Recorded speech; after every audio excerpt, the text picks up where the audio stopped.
Good afternoon students. आज हम पढ़ने जा रहे हैं क्लास 6 का फर्स्ट चैप्टर हिस्ट्री का, what, where, how and when. ये हिस्ट्री के कुछ बेसिक क्वेश्चंस होते हैं। चैप्टर शुरू करने से पहले ये ज़्यादा ज़रूरी है कि हिस्ट्री क्या है। History is to know about the past based on available facts. Simple भाषा में बोला जाए, अपने पास्ट के बारे में जानना, पुरानी चीज़ों के बारे में जानना, किस बेसिस पर? फैक्ट्स और एविडेंसेस विथ प्रूफ। अगर प्रूफ नहीं है तो वो हिस्ट्री नहीं है। तो विथ प्रूफ पास्ट के बारे में जानना, पढ़ना, दैट इज हिस्ट्री। और हिस्ट्री को पढ़ने के लिए कुछ क्वेश्चंस बहुत जरूरी है, that is what, where, how and when. ये जो हिस्टोरिकल क्वेश्चंस है ना, ये क्वेश्चन कहीं भी अगर हम पूछेंगे तभी हम पास्ट को प्रॉपर तरीके से जान पाएंगे। देखते हैं कि कैसे इसका यूज़ हम करेंगे। और चैप्टर शुरू करने से पहले मैं आपको बता दूं, क्लास 6 में जो हम हिस्ट्री पढ़ने वाले हैं वो एकदम एंशियंट हिस्ट्री है, मतलब सबसे पुराना। अब हिस्ट्री को भी 3 पार्ट में डिवाइड करते हैं, एंशियंट, मेडिवल, मॉडर्न। मतलब सबसे पुराना, फिर बीच का टाइम पीरियड और सबसे नया टाइम पीरियड। तो हमने सबसे पुराना टाइम पीरियड पढ़ना है। तो आइए देखते हैं कैसे ये क्वेश्चन यूज़ होते हैं हिस्ट्री में। Things of the past. अब देखिए कि पास्ट के बारे में मान लीजिए कहीं की हिस्ट्री पढ़नी है हमें, पुराने इंसानों के बारे में पढ़ना है, एंशियंट सिविलाइजेशन के बारे में, ठीक है। तो how people lived in early days, वो कैसे रहते थे पास्ट में, ठीक है, क्या खाते थे, कहाँ रहते थे। तो ये देखिए क्वेश्चन आ गया ना, हाउ, व्हाट, व्हेन, कब रहते थे, कहाँ रहते थे, कैसे रहते थे। तो जब आप ये क्वेश्चन जो है ना पूछेंगे किसी, तो आपको ऑटोमेटिक हिस्ट्री जो है वो प्रॉपर विद एविडेंसेस मिलेंगी, क्योंकि जब आप बोलेंगे वाई, क्यों, तो उसका आंसर आना पड़ेगा, तो वो फैक्ट के बेस्ड पे होगा, ठीक है।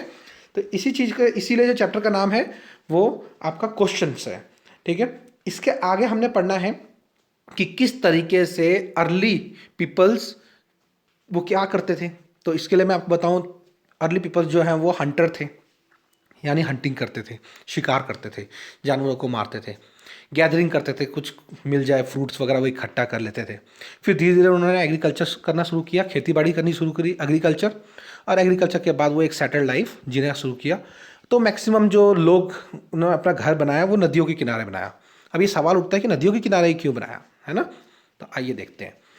देखिए कि अर्ली सेटलमेंट्स, चाहे वो रिवर नर्मदा के किनारे हो, ठीक है, आप मैप में नर्मदा रिवर को देख सकते हैं, उनके किनारे सेटलमेंट्स बसे, ठीक है। इसके अलावा कुछ जो हैं वो सुलेमान एंड कुछ हिल्स हैं, उसके आसपास गारो हिल्स है नॉर्थ ईस्ट में, उसके आसपास विंध्या जो सेंट्रल इंडिया के है वहाँ पे सेटलमेंट्स बसाए गए। सेटलमेंट मतलब जहाँ लोग रहते थे।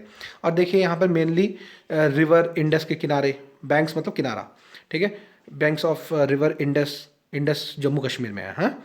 फिर गंगा रिवर आपको मैप में दिखाई देगा, ठीक है। तो ये गंगा रिवर के किनारे भी बसाए गए। तो इसमें अगर आप ओवरव्यू जो पिक्चर देखोगे ना पूरा, तो आपको पता चलेगा कि मैक्सिमम जो लोग जहाँ पे बसे ना, जहाँ पे रहना शुरू किया सेटलमेंट, वो किसके किनारे? नदियों के किनारे रहना शुरू किया। अब सवाल ये उठता है कि नदियों के किनारे क्यों? तो फिर वही देखो हिस्ट्री आ रही है ना, फिर वाई, ठीक है। तो वाई मतलब अब आंसर हमें देना पड़ेगा। नदियों के किनारे इसलिए क्योंकि उस टाइम पे उनको पानी की ज़रूरत होती थी, तो नदियों के किनारे से पानी मिल जाता था। उनको फूड की ज़रूरत होती थी, तो नदियों के किनारे जो है वो उनको, आप कह सकते हैं नदियों से उनको फिश वगैरह मिल जाते थे। और कोई जानवर वगैरह पानी पीने आता था तो उसकी हंटिंग करके उसको मार कर उनको खाना भी मिल जाता था। कुछ लोग एग्रीकल्चर करते थे, तो एग्रीकल्चर की वजह से जो नदी के किनारे की जो ज़मीन होती है ना, बहुत फर्टाइल होती है, मतलब बहुत स्ट्रांग होती है, अच्छी ज़मीन होती है, मिट्टी अच्छी होती है, तो उसमें खेती बाड़ी हो जाती थी। और उनको कहीं जाना है आसपास, तो अब की तरह पहले रोड तो नहीं थे, तो रोड्स नहीं थे तो कैसे जाते थे? अपना बोट बनाते थे, नाव के थ्रू, नाव यूज़ करके, बोट यूज़ करके नदी से ही एक जगह से दूसरी जगह चले जाते थे, है ना। तो इसीलिए अर्ली सेटलमेंट्स जो है मैक्सिमम नदियों के किनारे बसाए गए, ठीक है। आप ये फोटो देख सकते हैं, जहाँ पर आप सब ये देखेंगे कि किस तरीके से जो प्रेजेंट पिक्चर है, ये देखिए पिक्चर आपके सामने आ चुका है, ठीक है। ये नर्मदा रिवर है, ठीक है। नर्मदा रिवर के आसपास भी इसी तरीके से सेटलमेंट्स बसाए गए हैं। अब पुराने टाइम पीरियड पे लगभग 4700 ईयर्स अगो, ठीक है, आप देख सकते थे कि रिवर्स जो है वो, जैसे इंडस रिवर के किनारे भी बहुत सारे सेटलमेंट्स बसाए गए। एक बहुत फेमस सिटी है उस जमाने की, जिसको खैर महाजनपद बोलते हैं, आप आगे पढ़ोगे। सिटी अभी अभी के लिए आप ये मान लो जहाँ लोग रहते थे, सिटी। तो गंगा रिवर के किनारे मगध नाम की एक सिटी थी जो बहुत स्ट्रांग थी, ठीक है। तो वो भी पुराने टाइम पीरियड के ही है। जहाँ पे धीरे धीरे पहले लोग रहते थे, फिर उनका जो है किंगडम बना, उसमें से राजा महाराजा फिर बने, है ना। तो वो भी जो बड़े बड़े सिटीज़ थे वो भी जो है वो कहाँ हैं, आपके नदियों के किनारे। और अगर देखा जाए तो जो आप जम्मू कश्मीर में एग्जांपल ले लो, उरी है, उरी किसके, झेलम के नदी के किनारे है। बारामूला कहाँ पे, झेलम नदी के किनारे है। तो इसीलिए नदी के किनारे जो है वो बहुत सारे सिटीज़ जो हैं वो बसे गए। अब एक सवाल क्वेश्चन इन जनरल ये क्वेश्चन टेस्ट में जरूर आता है, खास तौर पे जो बच्चों के हाफ ईयरली एग्जाम्स हैं, फाइनल एग्जाम में अगर 10% सिलेबस लिया जाए तो ये जरूर आता है क्वेश्चन कि पुराने टाइम पीरियड पे पास्ट में लोग एक जगह से दूसरी जगह क्यों मूव करते थे। मतलब जो एंशियंट मैन थे ना, अर्ली मैन, वो एक जगह से दूसरी जगह क्यों मूव करते थे, क्या रीज़न था उनके मूव करने का। तो इसका आंसर क्या है, सबसे पहले तो अपने लाइवलीहुड के लिए। अब मान लीजिए कि एंशियंट टाइम पीरियड पे तो वो हंटर होते थे जो शिकार करते थे, जानवरों को मारते थे। अब जानवर तो एक जगह मिलेगा नहीं कि हाँ आओ आओ मुझे मारो और खा जाओ ही, तो जानवर तो दौड़ेगा ना कहीं ना कहीं। तो कई बार क्या होता था कि वो जानवरों को चेस करते हुए, बाय चेसिंग एनिमल्स को चेस करते हुए उसके पीछे पीछे भागते भागते एक जगह से दूसरी जगह पहुंच जाते थे। ठीक है।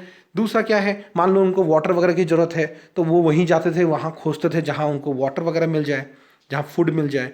ठीक है। और अगर थोड़ा सा एडवांस जाओगे, थोड़ा ऊपर लेवल का सोचोगे, तो कहीं बार क्या होता था, अगर मान लो कहीं पे नेचुरल डिजास्टर आ गए, कहीं फ्लड वगैरह आ गए या अर्थक्वेक आ गए, तो लोग वहाँ से छोड़ के दूसरी जगह चले जाते थे। ठीक है।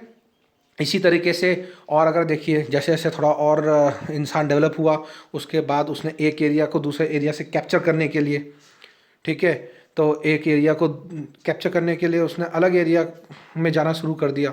इसी तरीके से अपने रिलेटिव से मिलने जाते थे। ठीक है। तो ये सब चीज़ें जो हैं वो बहुत लोग तो इसलिए जाते थे अलग अलग जगह पे कि वो खोजे, नई नई ज़मीन को खोजे। आज की तरह उतना एडवांस तो था नहीं टेक्नोलॉजी की, कहाँ पर कौन सी ज़मीन है वो पता हो। तो उस टाइम पर वो खोजते थे कि कहाँ पर जाएं, कहाँ पर कौन सी ज़मीन है। तो ये आप कह सकते हैं कि एडवेंचर भी था। ट्रैवलर्स ने बहुत सारी बुक्स लिखी जहाँ जहाँ उन्होंने ट्रैवल किया। तो ये सब जो है वो आपके रीजंस थे कि क्यों लोग एक जगह से दूसरी जगह ट्रैवल करते थे। ठीक है। नेक्स्ट आता है कि टर्मिनोलॉजी। आपके एनसीईआरटी बुक में एक वो भी है, टॉपिक भी है कि टर्मिनोलॉजी के अंदर चेंज कैसे आया टाइम के साथ। एंशियंट टाइम पीरियड पे अगर आपको मैं बताऊं तो जो इंडस रिवर है जम्मू कश्मीर में, ठीक है, हिंदी में इसको सिंधु रिवर कहते हैं, सिंधु नदी, और इंग्लिश में इसको इंडस रिवर के नाम से जाना जाता है। तो जो इंडस रिवर के किनारे जो लोग रहते थे उनको जो ग्रीक और ईरान से जो लोग आए थे, ईरानियन, ठीक है, वो लोग इनको बोलते थे इंडोस। ठीक है। ग्रीक बोलते थे हिंदूस, फिर उसका नाम थोड़ा हिंदूस को प्रोनाउंसिएशन अलग होते होते इंडोस हो गया। इंडिया, इंडोस से अब ये नाम इंडिया पड़ चुका है। और अगर बात करें भारत नाम की, तो भारत में क्या था, एंशिएंट टाइम पीरियड पे भरत नाम के एक राजा थे, उनके नाम पर भारत जो नाम है वो पड़ा। तो नाम भी जो है वो टाइम के साथ चेंजेस हुए हैं। तो बच्चों आप कुल मिला जुलाकर जो मेन पॉइंट है इस पूरे चैप्टर का वो ये है कि हम पास्ट के बारे में कैसे जान सकते हैं। ठीक है। हमें पास्ट के बारे में कैसे जान सकते हैं, हमें कैसे पता चलेगा।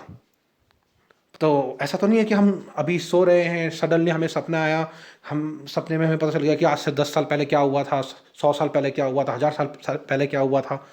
Not possible. तो ऐसे में क्या होता है, हमें खुद सर्च करना होता है। ठीक है। और एविडेंसेस कलेक्ट करने पड़ते हैं, उसके बेसिस पे हिस्ट्री लिखी जाती है। तो कैसे, सोर्सेज क्या है पास्ट के, सोर्सेज मतलब जहाँ से पता चले कोई चीज़। तो आप देखिए सबसे पहला मैन्यूस्क्रिप्ट्स क्या मतलब होता है, जो पुराने ज़माने में हाथों से लिखी हुई चीज़ें होती थी, खास तौर पे जो पत्ते होते थे ना, पाम लीव्स, उसके ऊपर पत्तों पर ये लिखे जाते थे। पिक्चर आप सबके सामने है, इसको मैन्यूस्क्रिप्ट्स बोलते हैं। बेसिकली जो हाथों से लिखा जाए दैट इज मैन्यूस्क्रिप्ट्स।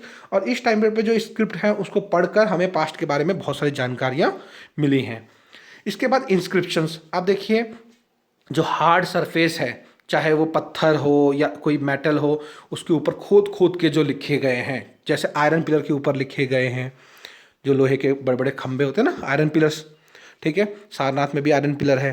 तो आप देख सकते हैं कि आयरन पिलर्स पे लिखे हुए चीज़ें और साथ में जो है वो स्टोन्स पर लिखी हुई चीज़ें, है ना, इन सब के बेसिस पर आप ये कह सकते हैं कि हिस्ट्री के बारे में पता चलता है। उस पास्ट के बारे में जिसके बारे में लिखा गया है या जिस किंग के बारे में लिखा गया है उसके बारे में हमें इंफॉर्मेशन मिलती है, उसको इंस्क्रिप्शन बोलते हैं। नेक्स्ट है आर्कियोलॉजी।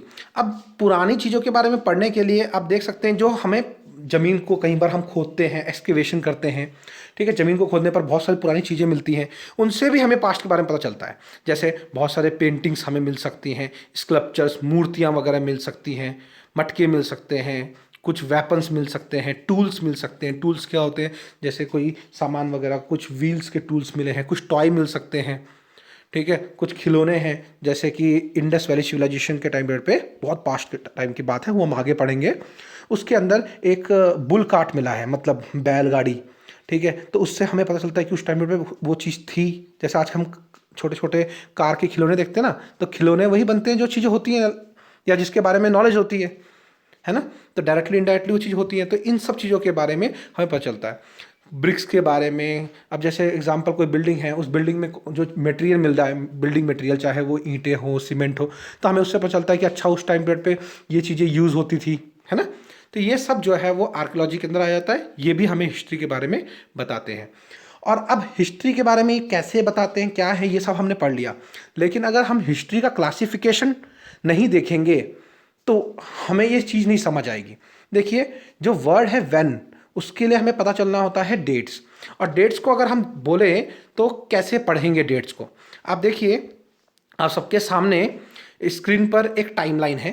सिंपल ये रखो कि अभी 1 से लेकर, अब ये देखो एडी, राइट साइड में आपके एडी लिखा हुआ ना, एडी 1 से लेकर अभी 2020 तक, ठीक है, जो भी टाइम है 1 2 3 4 ये सब कुछ, ये एडी है।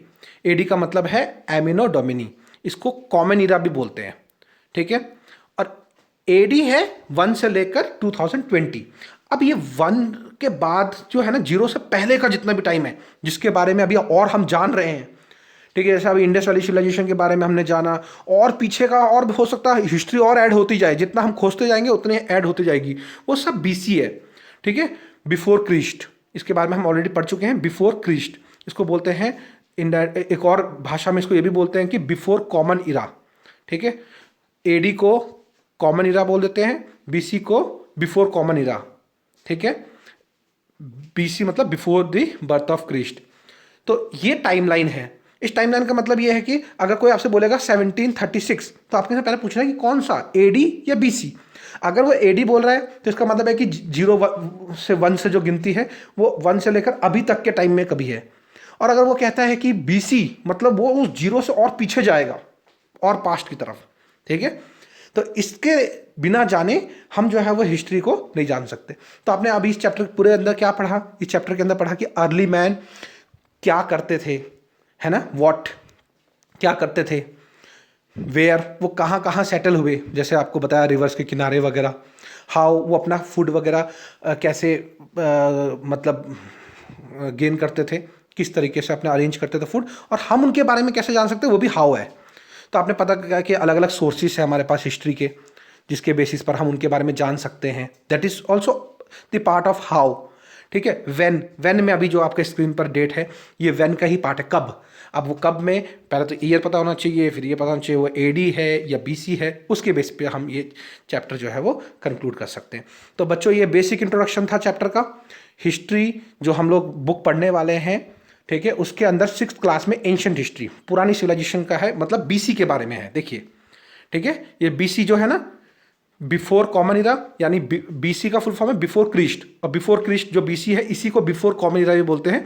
इसके बारे में जानेंगे हम, ठीक है। 7th क्लास में हम मेडिवल पढ़ेंगे, बीच वाला टाइम पीरियड जो एडी का है, ठीक है, बाद का। फिर उसके बाद मॉडर्न पढ़ेंगे जो अभी लेटेस्ट है, ठीक है बच्चों। उम्मीद है आप सबको ये वीडियो पसंद आया होगा। Thank you very much.